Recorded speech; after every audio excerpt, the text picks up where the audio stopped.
Hello and welcome to Lore Watch, roundtable freeform discussion about lore and our favorite media.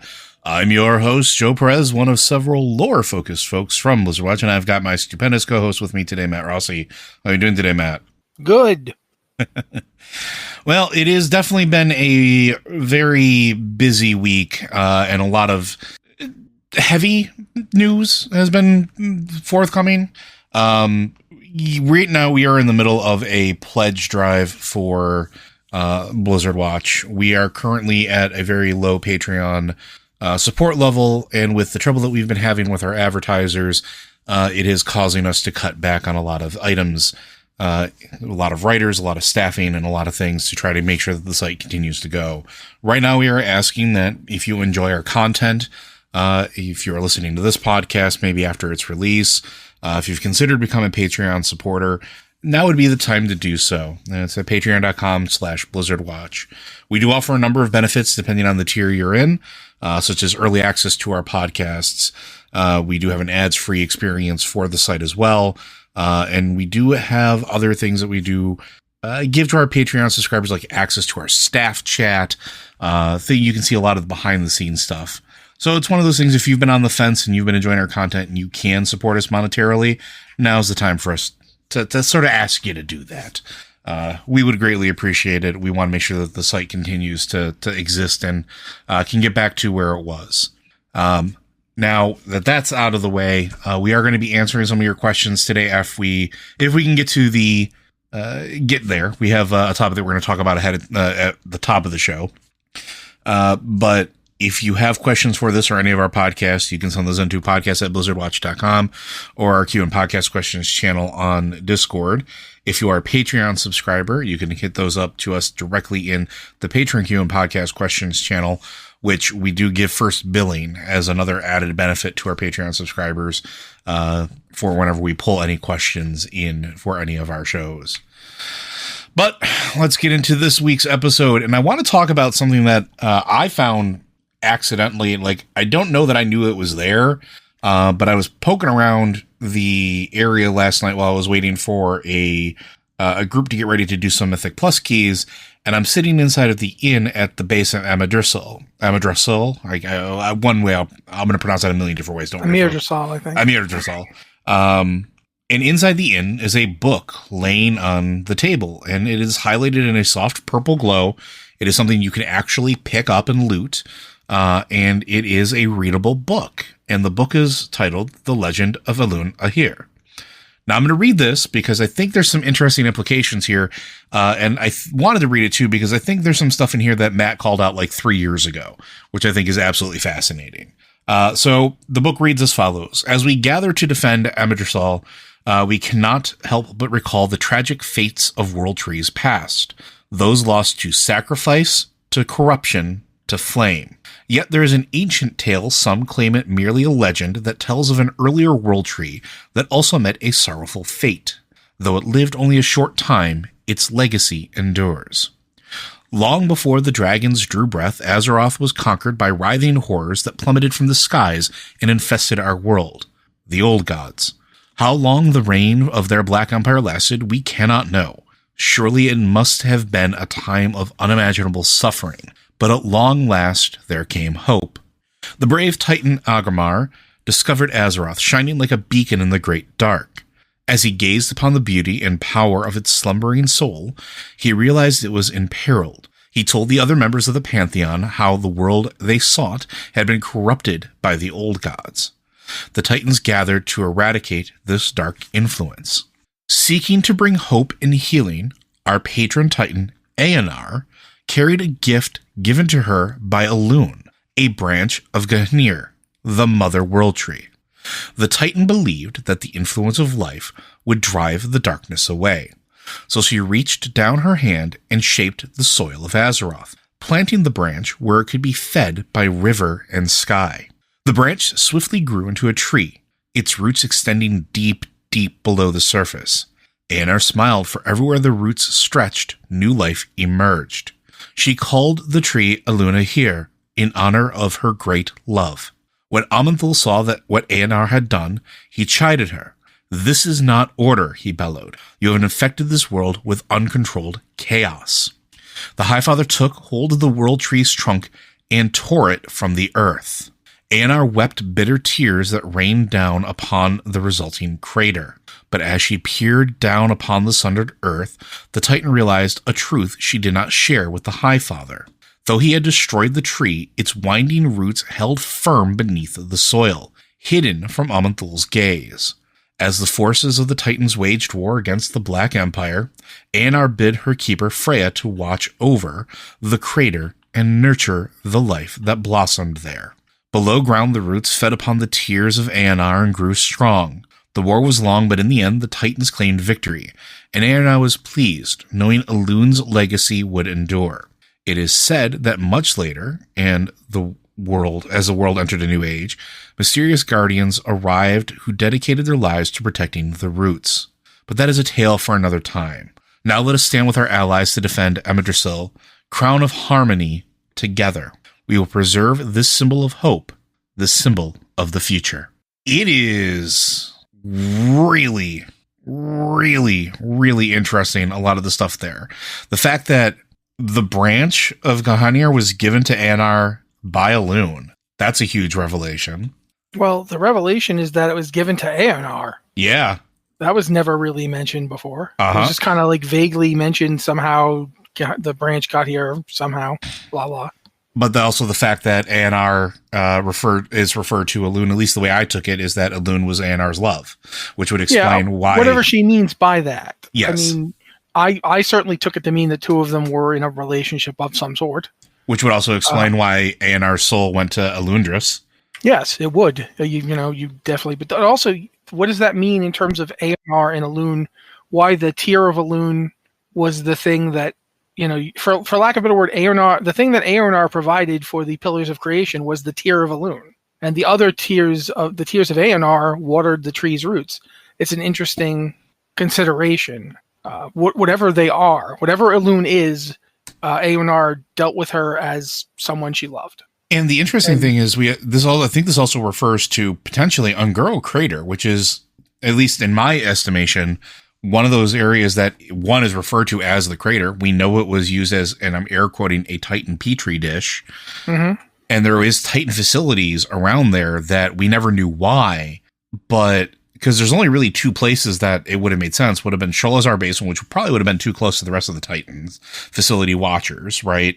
And then there's Ungoro Crater, right where it needed to be. And the interesting, there's a waygate between Sholazar and Ungoro. Yeah. So, and for that matter, when we're talking about this, I mean, the whole idea that, later some guardians just showed up and were like, we will protect this. Huh? Who were these people? And we learned nothing about them in this. So that's interesting right there. I one of the things I'm interested in is like how figurative this is versus literal. Mm-hmm. Like, are there literally, is every world tree to follow essentially hooking into this root system that was left behind by the first one? Well, it reminded me of something you said a long time ago, and I think it was when we started doing when we did our world tree episode, and we did the whole history of the world trees. You talked about the idea that the trees form this huge underground network that sort of interlock with each other, but you also refer to it as potentially a shield, like a shield almost encapsulating the world soul. And it seems like you might have been right on the mark, at least from some of the description here. Maybe. Past me can deal with it himself. I don't care. But what I do care about is thinking about something else that we've talked about before. When you suggest Ungoro, the reason that I'm interested in that suggestion is remember that there's a world tree only in the alternate version of the Nightmare Ungoro in the Emerald Nightmare. Yeah. There was a world tree possessed by, oh bloody heck, what was that stupid guy's name? Oh, yeah, I can't remember his name, but yeah, Uzi bad guy. He was one of the old god's servants. He's the one that did all those whispers. If there was originally a world tree in that spot that, of all people, Aman'Thul ripped out. Aman'Thul's going to stop. Il'gynoth, thank you. Aman'Thul's going to stop just ripping stuff out. Yeah. Like, that's his solution to everything. But think about what that implies for what was going on in Ungoro when we fought Il'gynoth in the Emerald Dream version of it. It would imply that in the Emerald Dream, to some extent, that tree is still there. Mm-hmm. Because the tree's root system didn't get destroyed and it was kept alive. I mean, essentially speaking, that means that world tree is there, even if it's not there. Which is... Go ahead. I was going to say, it's an interesting implication, too, because if that implication is true, and we know to a certain effect that... what was the one in Northrend? I can remember the one that fell that has the... the pool of Serenite in the bottom. Yeah, I know the one you're talking about, and I cannot remember its name to save my life. So you keep talking, and I'll go look it up. But there's power there. We know that there's power there. There's enough power there to sustain life, which is why Yogg Saron was interested in it. It's why Serenite is there. There's a pool of Serenite surrounding a fresh, growing sapling, essentially right in the middle of it, an island in the center. And one of the quests you actually get is to defend it. It's to protect it from the things that are coming out of that goop trying to get at it. But it's interesting because... it was Andrasil, and then when it got destroyed, it became Vordrasil. Thank you. But the interesting thing is, like, we know that it was still there. It's still capable of springing up life because a new piece of life is springing from it. And it's that little island pure from Serenite. It's pushing the Serenite away. Oh, I should also point this out while we're talking about that. Within the Emerald Dream, Andrasil still stands tall. Yes.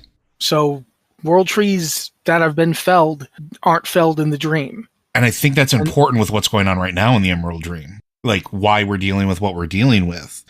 Because what are we trying to do? We're trying to make sure that the tree is born, that it's not dismantled, it's not corrupted, it's not consumed before it has a chance to be born.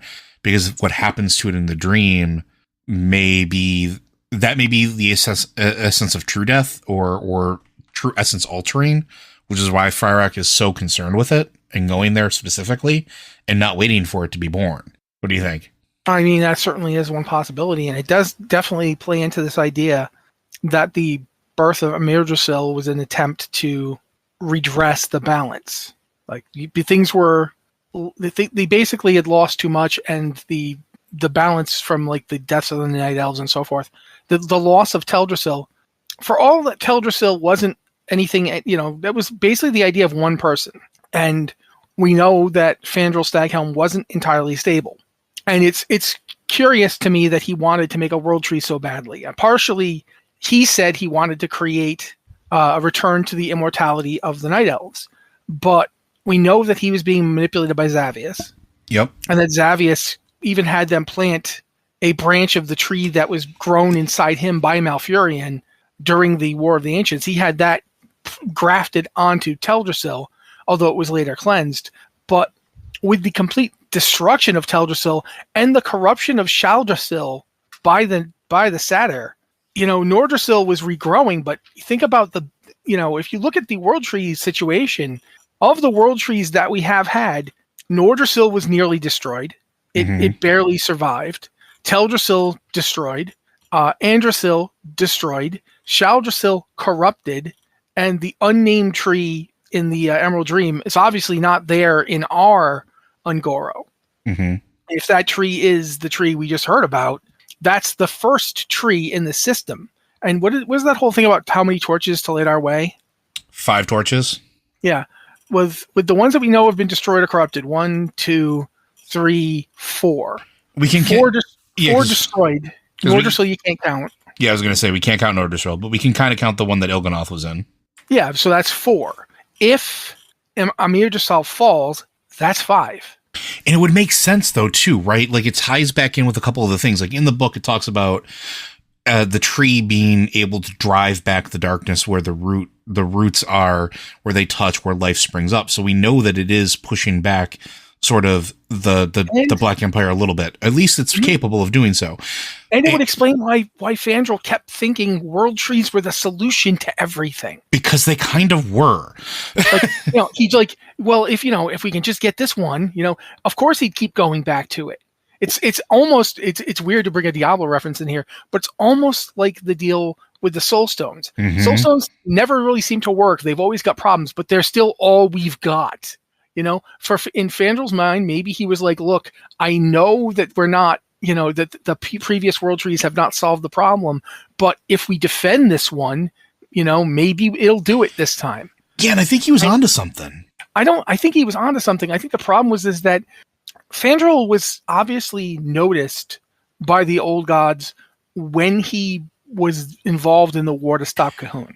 And I think they marked him as somebody to break because You mean broken. Cthulhu, not Cahun. Sorry. Yes, Cthulhu, sorry. I thought I said Cthulhu. I didn't think I said Cahun, but whatever. They marked him. They had one of their servants kill his son in front of him. And you'll notice that all the stuff he does afterwards is always kind of about wanting to try and bring his son back or preserve his son's child, or you know what I mean?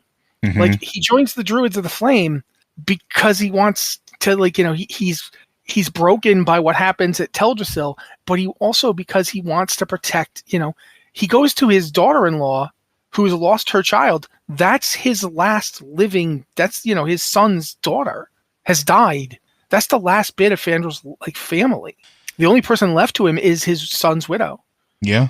You know, and there's a lot of, like, tragedy in Fandral. Like, Fandral was, you know, he often argued with his teacher, but he was, you know, even Malfurion argued with his teacher. Malfurion's the guy who discovered the pack form. Mm-hmm.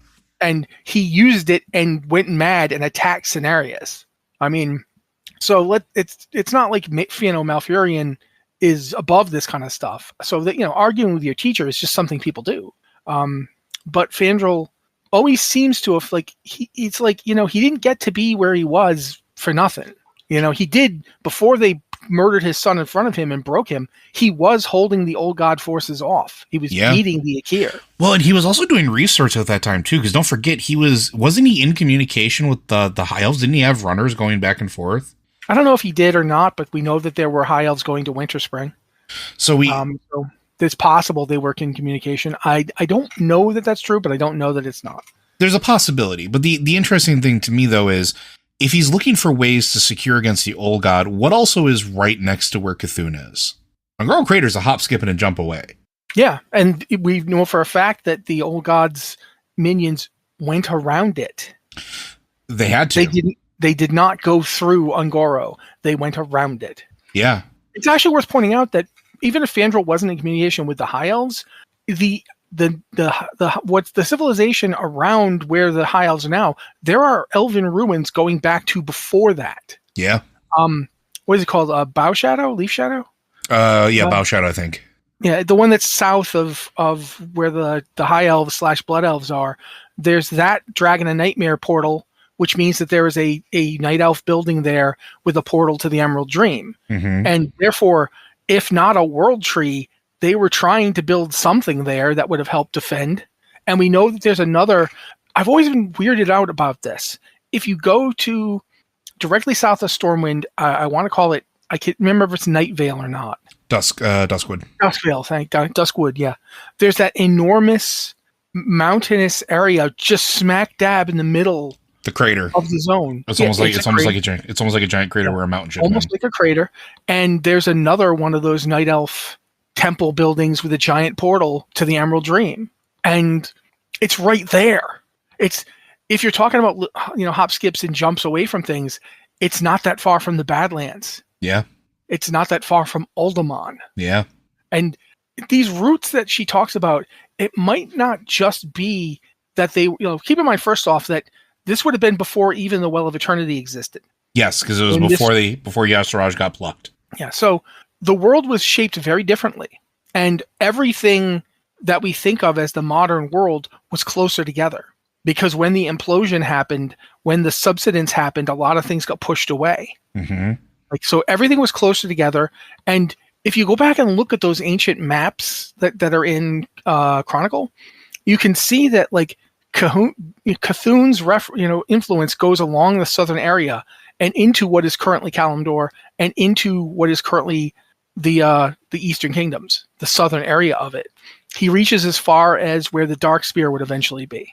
And Kithix, the old god servant, when Kithix is awakened in Stranglethorn. Yeah. And why was Kithix in Stranglethorn when he got injured fighting Tyr? Why did he run to Stranglethorn? He didn't try to get to any of the places we knew of. He didn't go to where we know that the Bastion of Twilight would eventually be. He didn't go anywhere we've seen old god influence on Azeroth. He went to Stranglethorn. Why? Why did he decide to collapse and wait to be found in Stranglethorn?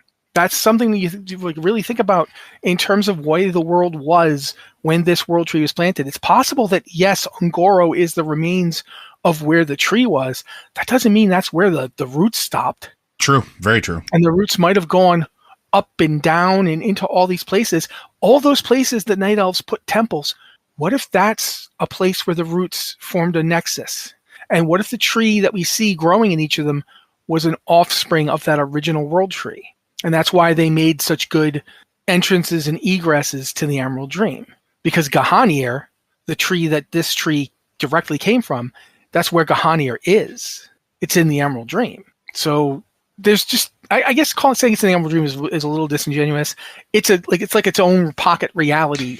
It's almost you like can reach via the Emerald Dream. You referred to it once like it was Yggdrasil, right? Like it's almost like Gahanir is sort of like it's Warcraft's Yggdrasil, and I think there's something to that, right? And I think that where the seeds fall, where the offshoots fall, and trees being born of great stature, I think that makes sense, right? Like to me, that seems to coincide with all of it.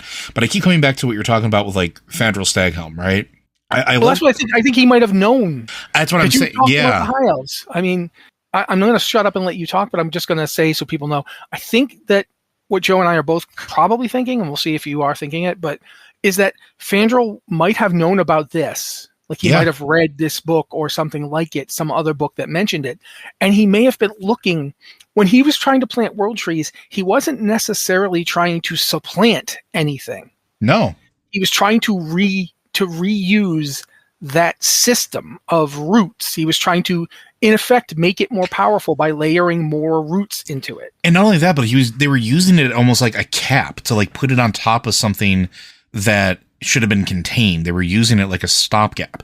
And I mean, he wasn't a dumb guy by any imagination. No. He was a very smart. Especially before the War of the Shifting Sands, you can't really point to anything Fandral ever did that was wrong.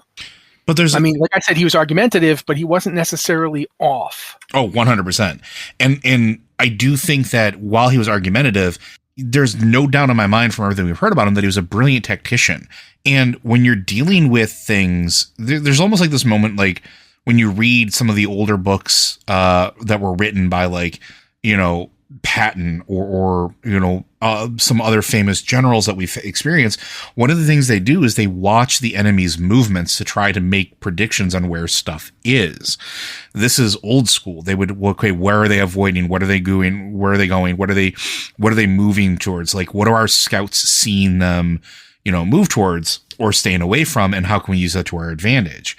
So if he noticed a particular, maybe disdain for something, or that the old god servants weren't willing to go something. Yeah. Why are they avoiding these things? Why are they weak against? Like, why are they reacting to this? And then noticing that, it makes sense that he would go and say, well, yeah, planting a world tree makes sense because this is where the corruption is. I know that they avoided this stuff. I know that they can't penetrate these deep systems of roots. I'm just going to make more of it. I'm going to strengthen this network. I'm going to strengthen the shield, this bulwark that prevents them from getting out, because very clearly Titan facilities do not work. They do not do the thing that the gift that Elun gave to Eonar did. Not even close. The Titans could not touch it. Well, that's the thing. They were never really intended to serve that function. No, they weren't. They were meant to push it back. They certainly seem to be able to hold old gods. Yeah. That's what they were supposedly designed to do, to hold them, not to stop their corruption.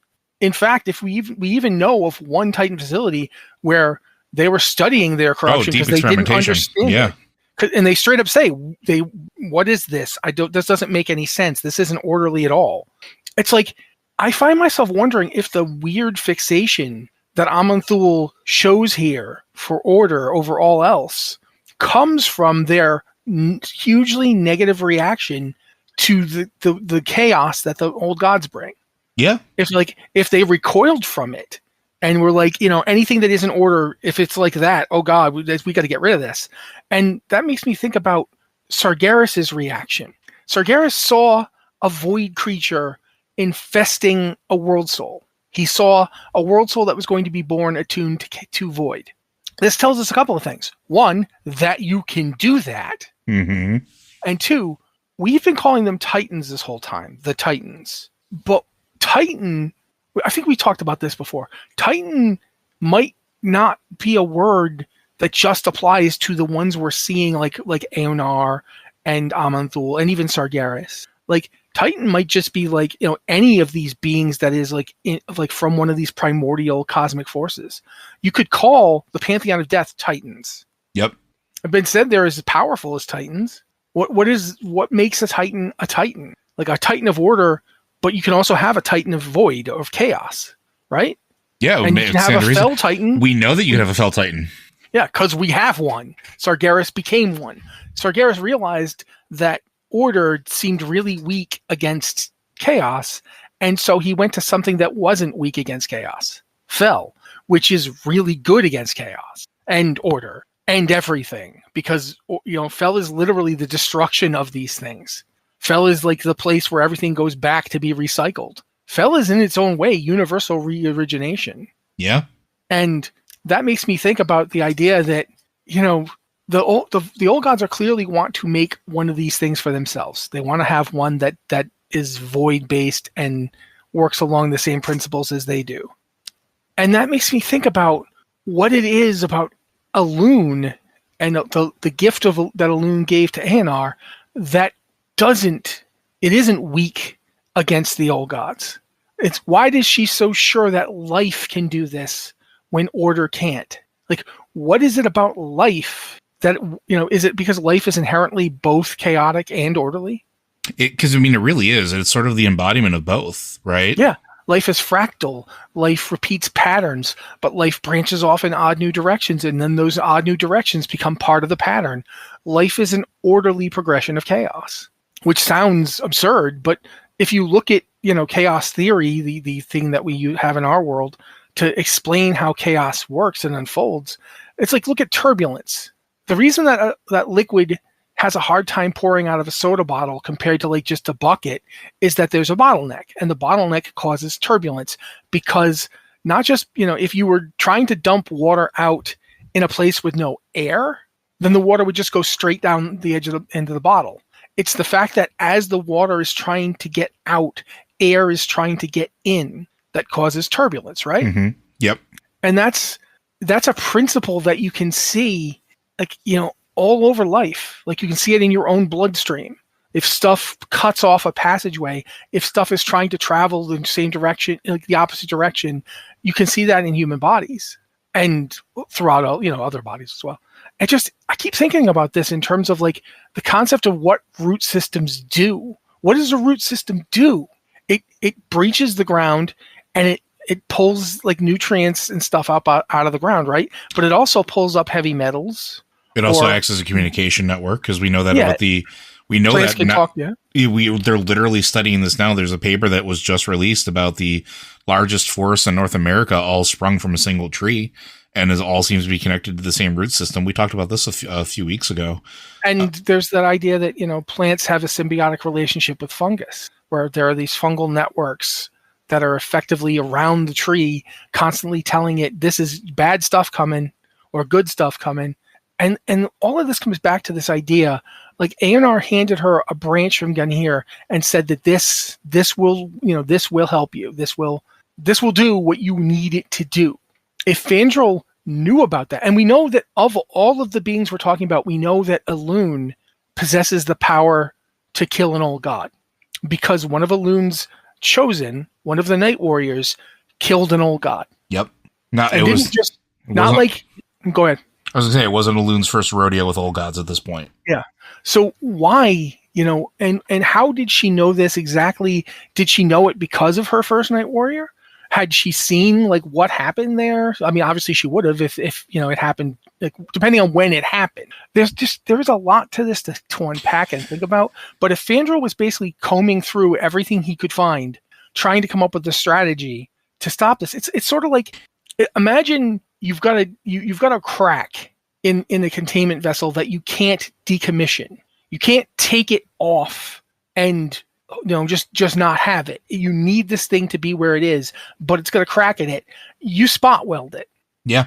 That's what you do.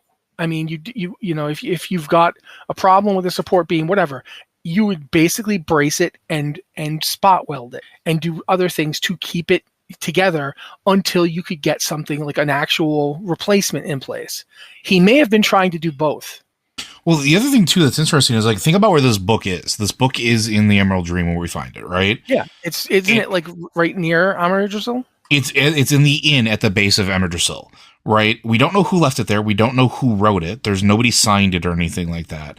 The interesting thing is, if that book exists and they know about it, that means that the story has existed in some capacity for some number of times. So I think it lends credence to the idea that maybe Fandral found this or figured this out or found bits and pieces of this this legend going back, which also makes me think that there might have been a logical reason why he started doing the Druid of the Flame stuff.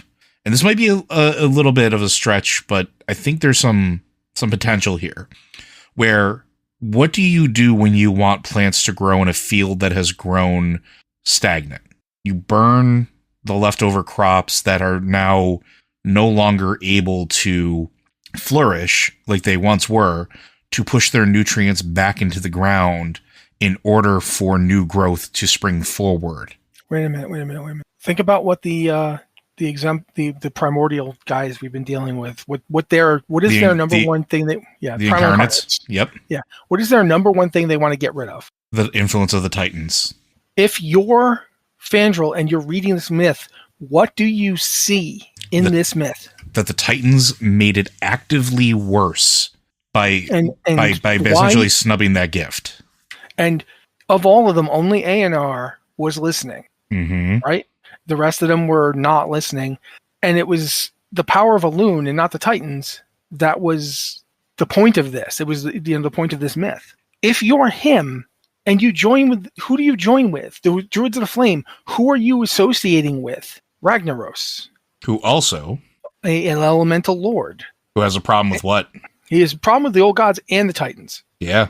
Which is exactly, if you accept that this is the case, that the Druids of the Flame are not directly working for the old gods, they may be indirectly working for the old gods. In point of fact, Fyrak might be indirectly working for the old gods, doesn't even know it. But if you assume that they're like, okay, look, we would have been much better off had they just got the hell out of the way. Like, and he's got this myth to back him up. He could find other people to believe it, and they could have formed an association based around not, it's kind of like wearing a glove. The Druids of the Flame are like wearing the glove of druidical magic to control fire. And it's similar to like the way that the Yongal use pain and self. They basically don't use a glove. They're sticking their hands right in it. They know that it's going to burn them. They accept that it will burn them as long as they can then tap that power. And we've talked about the Arathi, how the Arathi, it feels like they're using the light to do that. Like they view the light is cast by fire, right? Fires cast light. If you're a people who went all the way back to total barbarism, fire becomes your first power that you've harnessed. Fire is the first thing that you learn to do that can change and shape the world around you. It's like you can use it to make weapons. You can harden wood and bone using fire, and then you can make it form really good points that you can stab people with. Then you learn more about how to use fire, and you can use fire directly to burn things. Then you learn a bit more about how to use fire, and you find out how to concentrate fire, right? You can make crucibles to melt things. Now that you can melt things, you can cast things. You can shape things in this way. And all of this comes back down to that primordial source. In a magical sort of way, I think that's what we're looking at. Where it's like shamanism is based around the concept of, I don't want to say communion, but interrelation with elementals. It's where you look at the elements as not outside things, but a part of you. Yep. You are them and they are you. And you can talk to them as equals and you can make deals. Or you can just be threatening. Like if you want to do dark shamanism, that's still based around the concept that you and an elemental being have a footing in place where you can you can have these conversations. Druidical magic does not have that because it taps into the Emerald Dream. But what is the Emerald Dream? And that's where what we're seeing here in this myth that you found. It seems to be saying that the gift of Elun'Ahir was life. Yeah. It's life power. It seems to imply that wherever she's from, Elun is based in life. And these things that she brought to the table wasn't order. It wasn't even the light. It was life. Which would make a lot of sense, though, too, when we start looking at things like, let's go back to the Curse of Flesh. We talked about that the last week, and we talked about that pretty constantly. The Curse of Flesh is not necessarily a curse, and I've been arguing this for years, and I will continue to argue this for forever. I don't think it's a curse. I think it's a gift, and I think it's something that was hard-coded into the entities. And I don't know that maybe not necessarily that it was now due to needing to feed anima per se, but I do think that the idea of using life to combat these things may have played a part in that, because Anar definitely had a hand in shaping the races that we now have. The Watcher races, the all of them, she was there. She had a hand in it. She may have done that on purpose. It may have been something specifically crafted that may be Anar's gift. Here's your beautiful chaos. Here's your beautiful ordered chaos that will allow these creatures, these things that we are making, to go forth and fight and survive and to win, to do the things that we can't do, because she is the only one that's listening to Elun. Yeah, the last time we were talking, I don't remember if it was last week or the time before, didn't we talk a bit about how it seems some kind of like every one of the various cosmological forces has elements of the ones around it? Yeah, there's always there's a bleed into it almost. And then that reversing it was interesting because it then showed maybe they're all adjacent to all of them. Yeah. Depending on how you want to look at it. Well, that's why I've been arguing that Azeroth and the Prime Material is sort of like the perfect junction of all of them touching together. Yeah, but think about this point of it, which is not that the junction part of it, but rather that life is associated here with this tree. It's associated with a growing thing, a living thing. But we've seen life associated with fire and with light. And we've seen those things also associated. Fel is very much associated with fire. Oh, 100%. You know, and it's almost like the various elemental beings on Azeroth. Like being an elemental is touching upon those other forces in a way that is more direct. Like it's a step down. It's as opposed to like you have like these beings that are made up of everything. You've got these beings that are made up of one thing, but the animating force is the cosmos. Like, and that's what anima is. Mm-hmm. Anima is the animating force, right? I mean, that's even its name is kind of suggests that. Sure, yeah, right there with you. And the power of anima is universal, and it leads to all these things. But living beings, when they die, their anima goes back into the Shadowlands and is recycled and possibly sent back and so forth. All of this keeps making me think about the idea of, we just talked about how life is ordered chaos, that it is essentially fractal. If you take some water and you drip it on like a dry lake bed or whatever, you can watch the path it takes. Mm-hmm. And it will always ultimately go for the path of least resistance. It goes for the thing that will allow it to move the furthest, the farthest, the fastest, all that stuff. If you think about what the tree of life might be doing, it's not necessarily trying to actually fight the old gods or their influence. It might be what it's doing is inimical to the old gods and their influence because it is directly strengthening the world soul of the planet beneath it.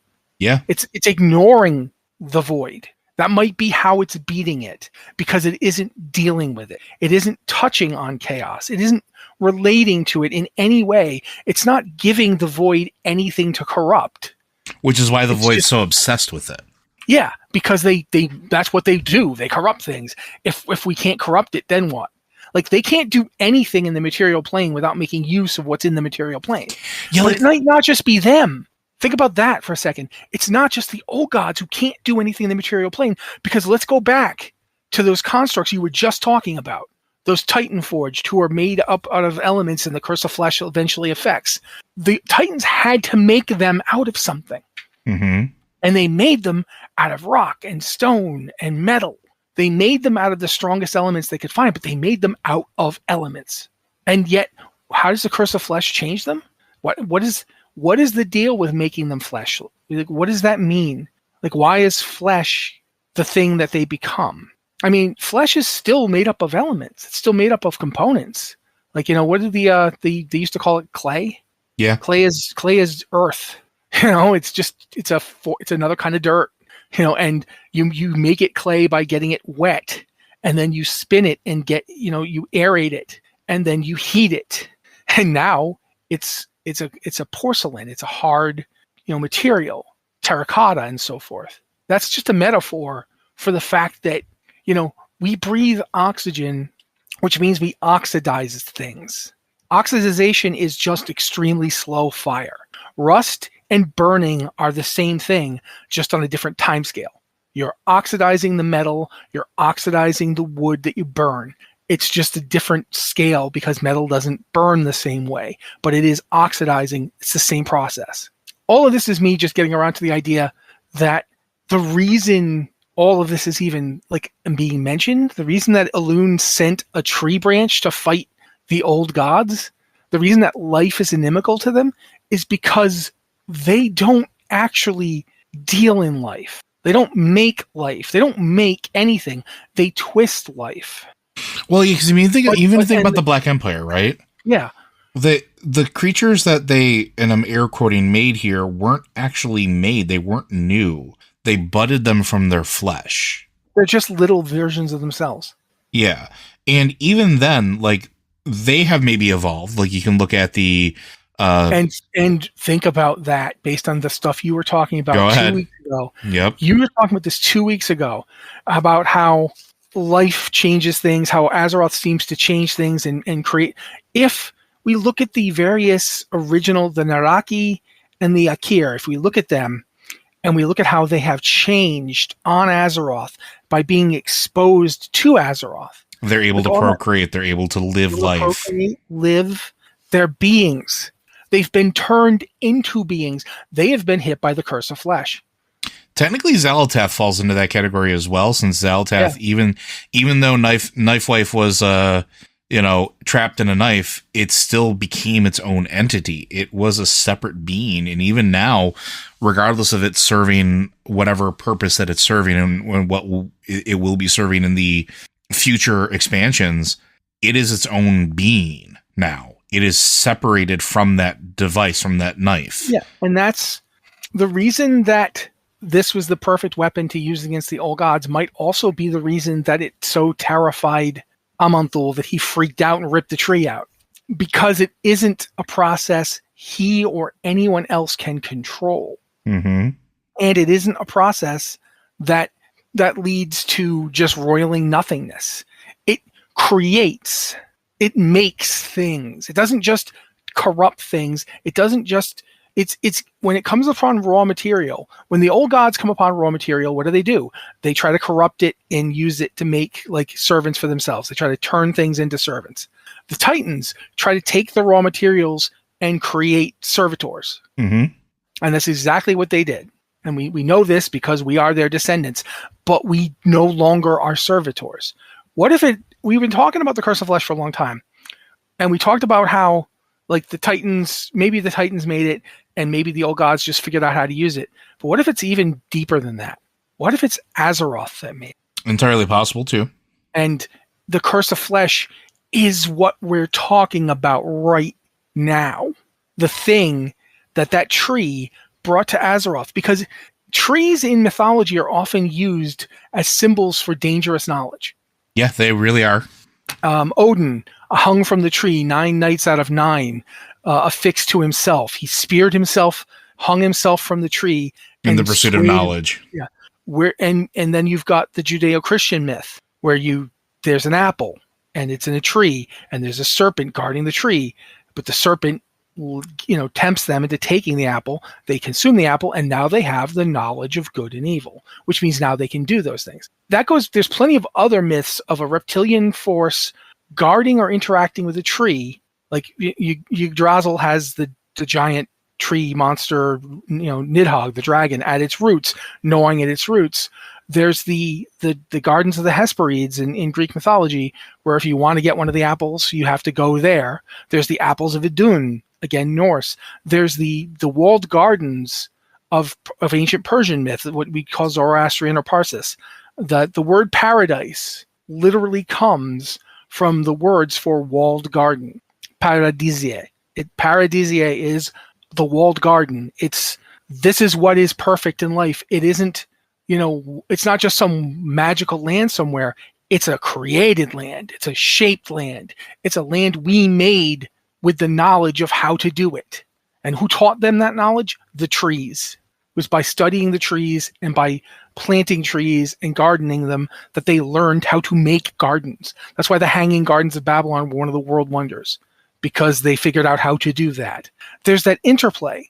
Life is all these other forces.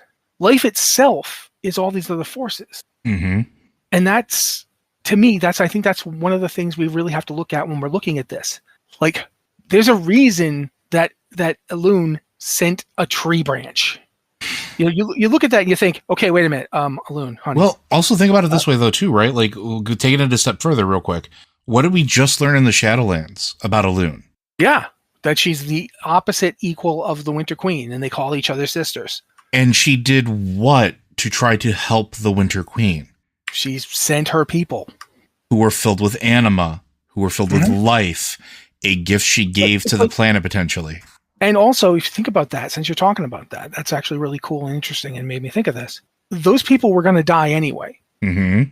Elun didn't kill them. Elun didn't want them to die. But knowing that they would die anyway, she chose to try and divert them directly to her sister rather than allow them to go through the normal process of the Arbiter. Which means that Elun feels free to do that. Because Elun is an order of magnitude above, potentially? Like a higher entity? We've been talking about that for a while. Is Elun a true deity? We don't know. Elun certainly feels that the Winter Queen is her sister. Like we see them interact when Elun is essentially possessing Tyrande. And we know that she doesn't treat the Winter Queen as an inferior. And she doesn't even treat her like a younger sister. She treats her like a sister. Which is fair. And A&R considering her a great love could also attest to at least being on the level of equals. But I mean, but she doesn't seem to consider the Arbiter that they made an equal. That Arbiter wasn't an entity. It was literally like a robot that just did the Arbiter job. Yeah, it didn't have the soul. She might have treated it differently were it someone like Zoval. If Zoval hadn't gone cuckoo for Cocoa Puffs, she might have felt differently. But she saw no problem with going over the head of essentially the afterlife's receptionist. Like, no. I'm going to talk to my sister directly because I know who she is. You're nothing. You're a phone bank. I don't want to talk to you. I want to talk to the people who matter. That's something to think about in terms of this. Elun is always been mysterious, right? At least from our perspective, or at least has been presented as a mysterious entity. Yeah. But think about like what you were telling me, like again, going back to like a couple weeks ago, in terms of like why Elun might be so obsessed with Azeroth. We talked about how that thing under the ground might be essentially her offspring or Anshi. Whatever. Think about what that might mean with this new information. Mm-hmm. Why might she send something that might be an offspring to check on, because Gahania was her gift. The piece of Gahania was her gift, right?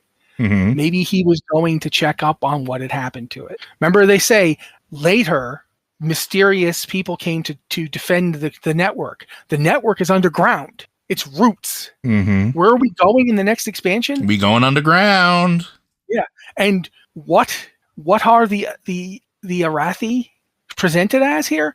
Fire worshipping beings who see the fire and light. Well, so are the Earthen. Yeah. The Earthen that we're going to go interact with are defending, like they even say in the promotional material for the next expansion that they will defend the underground. They will defend that area to the end of their lives. Like they will do whatever they have to. There is nothing that will stop them from doing so. Why? What is so important? Is it because that they know that, what's there? Do they know about the network? Is that something that they're trying to keep intact? Is the sun, that light, that power that the Arathi are going to be defending and calling upon, is that part of why the network was able to thrive and grow? And for that matter, because what do plants need? Plants need light, man. Yeah, but also think about this. The Earthen are Titan forged, right? Yes. But Elun'Ahir was a Titan, and Elun'Ahir told her keeper, Freya, to guard on this, to protect it. Odin is got a big mad on that some of these people were quote unquote heretics.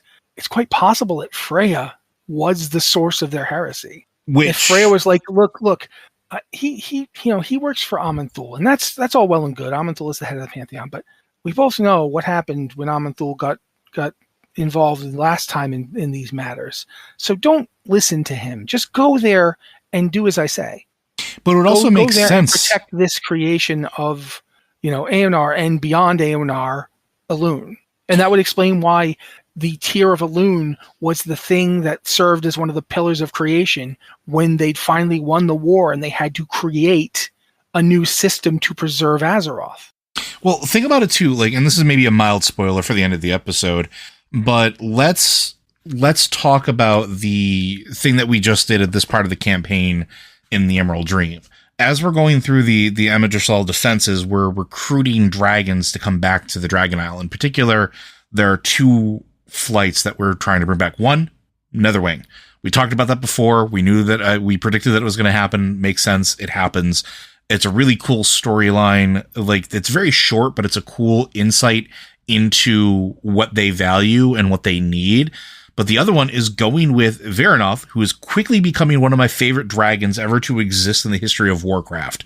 Hands down, goes to deal with Odin, because Odin is he's got the storm dragons locked down. Some of them defected when they heard the call. There are a couple storm dragons floating around Veldraken.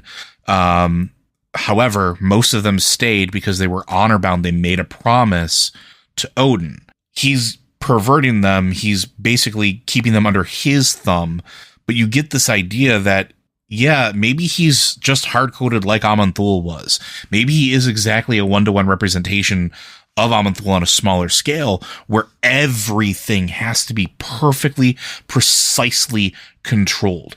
You go back to, dealing with him at level when he's showing up as Javi, and you see all the interactions, and you deal with him as Odin, and you go back when you do the Order Hall stuff. All that's very apparent.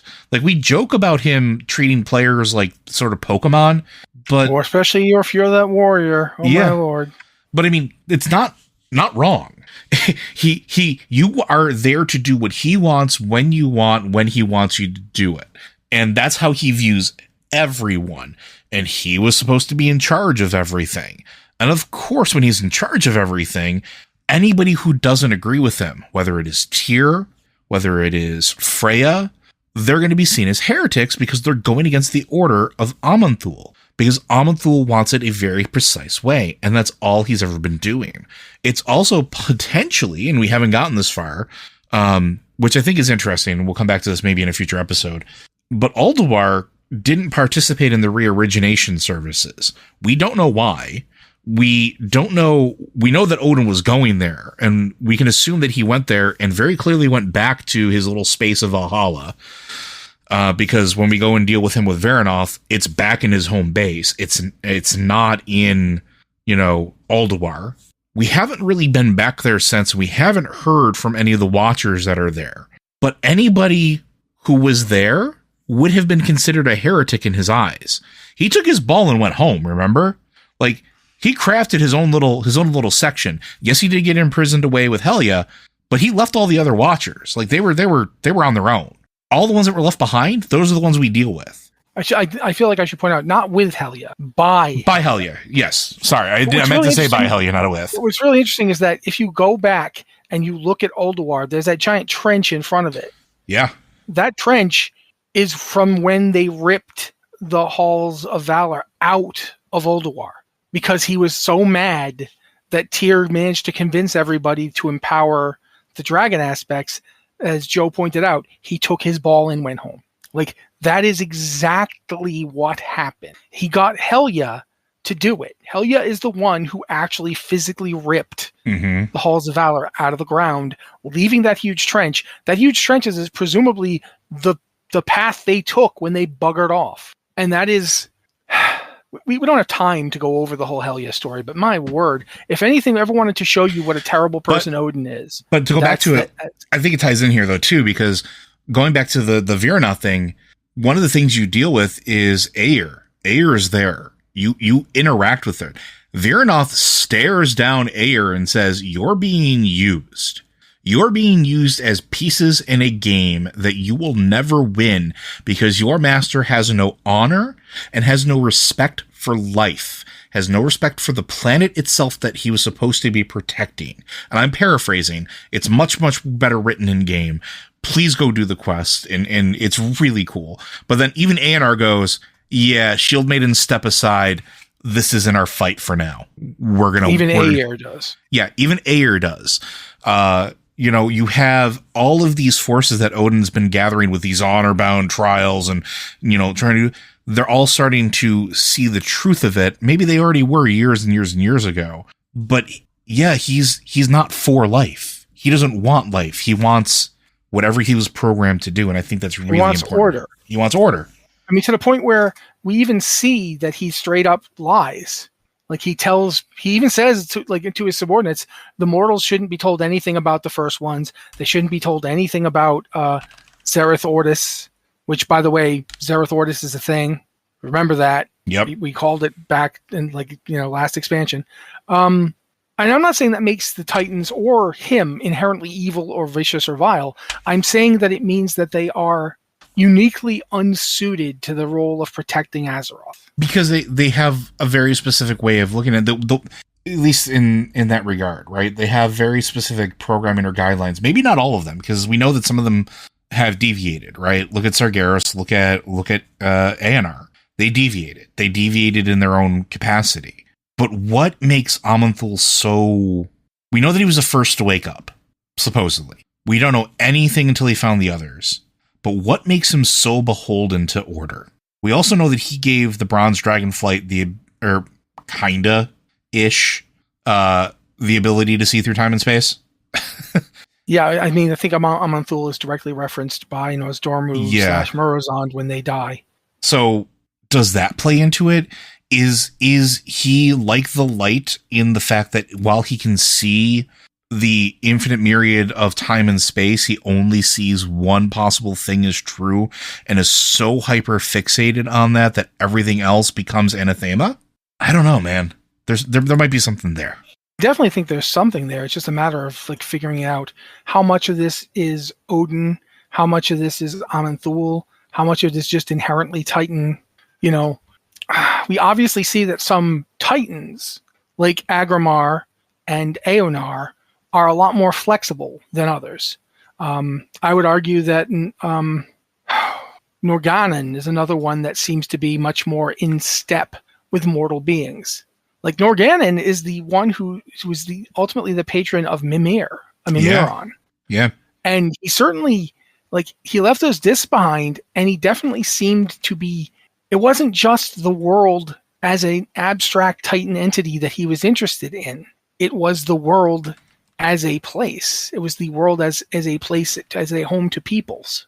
If you look at Ulduar, there are these giant star-based statue recreations of the mortal races of Azeroth. Mm-hmm. Now, assuming that either the Titans or the Titan Forged, Watchers made those, the Keepers, why? If Odin, Odin's the prime designate, Odin doesn't care at all about mortals except for its tools to push what he believes is the Titan's worldview, then why were those things there? Now, to tie it back to, because we're sort of running out of time here, but things that, going back to the book itself, and what I find fascinating is there are some levels of questions that are not answered yet. We don't know who wrote this book, The Legend of Elun'Ahir. We don't even know for a fact that book is not some kind of Emerald Dream recreation of what happened. Well, It might not even be a book that was written by anybody. Exactly. But I mean, that's the interesting part, because what do you have? You have one, the book looks like it is a book that has like tabs upon it that looks like somebody's taking notes or journaling or going through and highlighting certain things. Yeah, and maybe somebody has dreamed about finding this. Someone has been on Azeroth has been having all these like, just, I so wish I could find this source that had all this information, and so the Emerald Dream created it so that you could find it. Well, I'm going to go on a wild chase here real quick, and I want you to come with me here and see what you think, because I think this is, you said something earlier, and we said a bunch of stuff that sort of sparked my brain. In the Emerald Dream, we have a bunch of different races, not just of Azeroth, but we have denizens of the dream itself, ones that are born of the dream, but we also have ones that were born of the Shadowlands that have come to help us defend it. Lady Moonberry is there, right near that tent. Who died that was serving the Druids of the Flame how long ago now? Oh, Fandral. Who? I mean, not just Fandral, but also. Well, let's go with Fandral. Let's go with Fandral. But let's go with Fandral, because what we were just talking about earlier, this might have been information that he knew. And if you're right, and this is a recreation of a dream, and he died, he went to the Shadowlands, he was a druid. And if he was doing the right thing, and he wasn't judged unworthy or, a heavy toll on his soul because he was trying to do the right thing, and got sent back to be reborn before the Anima Drought occurred, because this is before the Anima Drought occurred, we know that realm, the realm of the Night Fae, directly touches and links with the Emerald Dream. It's entirely possible this is his book. Maybe it's a wild shot, but it would be very fascinating if this book was recreated, this dream, in this moment of need, when the Firelands is invading the dream itself, going to attack a thing that, well, he probably feels very strongly about in some capacity, while one of his students is leading this charge. Just something to think about, especially with what you put out there, Matt, that maybe the dream brought this into existence itself because somebody dreamed it. Yeah, like the original book might have existed and Fandral might have studied it, and then it got destroyed. But the Emerald Dream tends to preserve things that are destroyed if there's enough reason for it to do so. So that certainly is something to think about. Yeah. I think maybe we think more kindly about Fandral than perhaps the story demon at Blizzard does, but I do think that there's a lot going on that does kind of point to, if not necessarily Fandral was right, but that Fandral was originally operating from good faith, and at worst it got twisted. Yeah, and that's more what I'm thinking. I'm not sitting here with the t-shirt that says Fandral was right. I'm sitting here thinking of, I think he was smarter than people give him credit for. Just because somebody goes off the deep end and makes bad choices doesn't mean they weren't intelligent before, ahead of time. Like, he's often written as just being very the butt of the joke. And well, yeah, because our first interaction with him was him being a jerk. Yep. And if you played in vanilla, he was just an unpleasant Bring me dude Morrow Grain. Yeah, unpleasant dude who wanted Morrow Grain, which later turned out to be horribly poisonous, and why are we doing this? And that's the tail end of the man's life. So it may not be fair to know him from just that. But I think that's going to do it, unless there's anything else you want to add, Matt. I mean, there are things I'd like to add, but we don't have time. We definitely don't. But I do encourage everybody to catch up on the latest campaign story chapter. I do encourage people to go and pick up this book, read it for yourself. It does stay with you. It's an item you can keep in your bags forever, which it will live in my bags forever. So, but I do want to thank everybody for staying with us on this wild journey. Blizzard Watch is made possible due to your generous contributions at patreon.com/BlizzardWatch. Your continued support means that this podcast signing community is able to thrive and grow. And right now, we really do still need your help. If you are listening to this podcast and you are not a subscriber, please consider joining our Patreon. The $3 tier per month gives you early access to all of our podcasts. It also lets you listen to them ad-free, which is something that you will need to consider going forward in the future. Those people that do support us on Patreon also enjoy exclusive benefits besides early access, but also a better chance at having your questions or topics answered on our podcast or the queue. And it does, again, it lets you have that ad-free site experience. If you have questions for this or any of our podcasts, be sure to send them into podcast@blizzardwatch.com or the Q and Podcast Questions channel. And if you are a Patreon supporter, again, thank you for your continued support. Please go ahead and put your questions in the Patreon Q and Podcast Questions channel. With that, folks, We'll see you next week.